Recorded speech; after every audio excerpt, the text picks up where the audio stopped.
स्वतंत्रता दिवस की ढेर सारी शुभकामनाएं और इस कैंपस में आप सबका मैं तहे दिल से स्वागत करता हूं, अभिनंदन करता हूं। बहुत सारी बातें आपने सुनी अभी, जैसे आपके नवीन सर ने भी बहुत सारी बातें बताया आप सबको कि हमारा मोटिव क्या होना चाहिए, हमारी ज़िंदगी का उद्देश्य क्या होना चाहिए। वैसे आप सब जानते हैं कि 15 अगस्त 1947 को हमारा देश आज़ाद हुआ था, ये सब कोई जानते हैं। तभी हम इस चीज़ को याद कर इस फेस्टिवल को मनाते हैं, मनाते आ रहे हैं और मनाते रहेंगे, कोई शक नहीं। जब तक हमारा देश है तब तक ये मनाते रहेंगे, इसमें कोई शक नहीं है। पर प्रश्न ये आता है कि सबसे पहले मैं पूछना चाहूँगा कि आप सब में से कितने ऐसे स्टूडेंट्स हो जो थक चुके हो, आप कितने ऐसे थके और कितने नहीं थके हो। जो नहीं थके हो दिखना चाहिए आपके इरादों से, आपके एक्टिविटी से कि आप थके नहीं हो। मज़ा नहीं आ रहा, बस इतने ही लोग थके नहीं हो। एक बार अपना उपस्थिति दर्ज कराओ, आप लोग थके हो नहीं थके हो आप सब? पता चलता ना, अटेंडेंस लेना, उपस्थिति है या नहीं आप सबकी है? जान है ना? जान रहेगी तभी देश के लिए कुर्बान करोगे, नहीं? चलो, तो सबसे खास बात यह है कि देश आजाद है, सबको पता है ना? तो ये भी पता होनी चाहिए कि देश आजाद होने में या देश को आजाद कराने में कितनी कुर्बानियां दी गई, राइट? सब जानते होंगे। तो कहानी यही खत्म नहीं हो जाती है कि देश आजाद है, कहानी यही खत्म नहीं होती है कि देश हमारा आजाद है। बहुत सारे चैलेंजेस हैं आपके सामने, हमारे सामने। क्या आप चैलेंज को समझते हो? कौन से चैलेंजेस हैं आपके सामने? आप में से कोई चैलेंजेस क्या है हमारे सामने?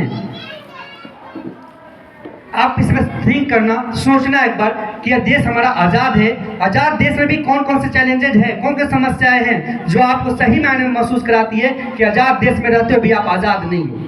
और इसके लिए आपको सोचना होगा, थिंक करना होगा।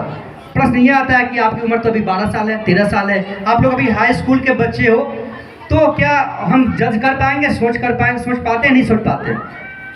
एक बार खुद के बारे में सोचो आप कि क्या आपने कभी इस पर डिसीजन सोचा, थिंक किया कि क्या हम आज़ाद देश में आज़ाद हैं और नहीं हैं, या कौन कौन समस्याएं हैं, तो उसका सलूशन क्या हो सकता है? ये सोचने का विषय है। मन में प्रश्न आता है, हम तो अभी छोटे हैं, खाने की उम्र है, खेलने की उम्र है। लेकिन आपने जब देश की आज़ादी की कहानी को पढ़ा होगा तो मिला होगा आपको वहाँ पे।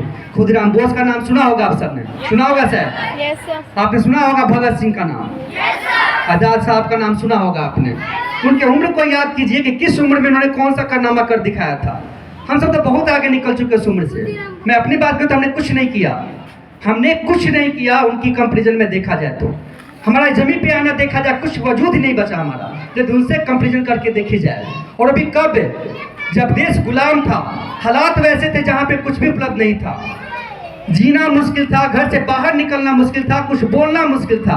आज आप सब पढ़े हो फंडामेंटल राइट्स, बोलने का अधिकार है, फिर भी आप चुप क्यों हो जब गलत होता है? तो सोचो क्या रुतबा रहा होगा, क्या दिलेरपन रही होगी, क्या लाइन हार्टेड क्वालिटी रही होगी उनके अंदर, जो उस गुलाम देश में भी जहाँ पे बोलने का इजाज़त नहीं होता था, घर से खुलेआम निकलने की इजाज़त नहीं होती थी, उस ज़माने में जो कारनामा उन्होंने किया, आप उन कहानी को जानते हो।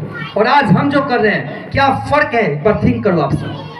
हम ये सोचते हैं कि मैं ज़िंदगी, जैसे बच्चे मोबाइल लेके आराम से वीडियो बनाते हैं, ज़िंदगी सिमट सी गई है मोबाइल में।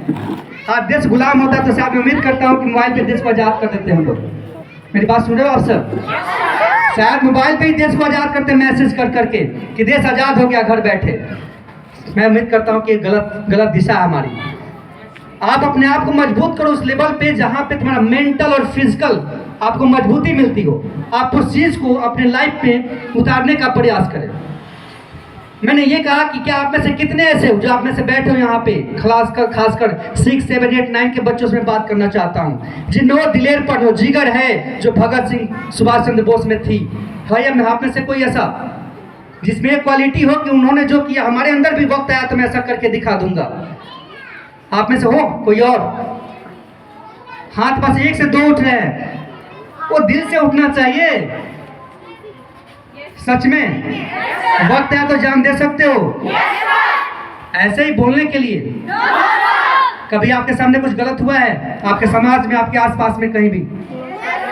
आवाज उठाइए किसी ने। एग्जाम्पल है आपके यहाँ पे नवीन सर, गलती होने पे आवाज उठती है, उठना चाहिए, लगे जिगरा में दम है। हम भी इंडियन हैं, हम भी उस देश के रहने वाले जहाँ पे खुदीराम बोस, भगत सिंह जैसे लोग पैदा हुए थे। सच बोल रहे हो आप सब? Yes, sir. वक्त आया तो आवाज उठा दोगे, चाहे गलत तुम्हारे घर में ही क्यों ना हो रहा हो, आवाज वहां भी उठानी पड़े तो उठाने में हिचकेंगे नहीं? है हिम्मत?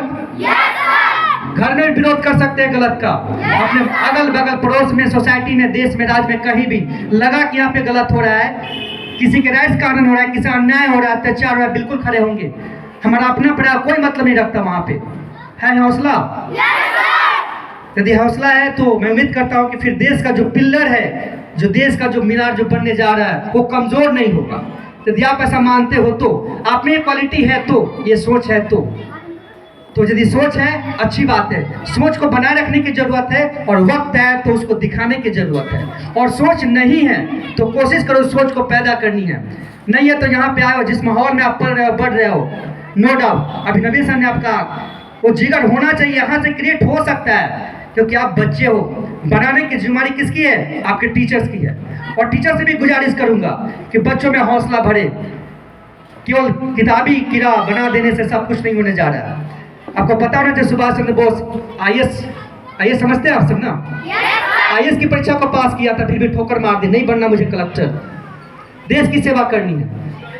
और सोचो उस जमाने में क्या जिगर रहा होगा उनके पास कि जो गुलाम भारत का लड़का जो आईएएस की नौकरी छोड़ के इंडिया से बाहर कई एक कंट्री को भ्रमण करते हिटलर के सामने बैठता है। हिटलर का नाम सुना आप सबने? सब सुने होंगे, घर में होता है, हिटलर दीदी है, हिटलर भैया है, हिटलर पापा है। उस हिटलर के सामने बैठ के कहता है कि मेरे देश के जितने भी गुलामों को बंदी बनाए उसे दे दो, मुझे उन्हें सोल्जर बनाना है। सोचो क्या माइंड रहा होगा कि गुलाम जिसे बनाया गया उसे मैं सोल्जर बनाऊंगा और उसे तुम अंग्रेजों के विरुद्ध में लड़ाऊंगा। क्या माइंड रहा होगा उस हिटलर के सामने जो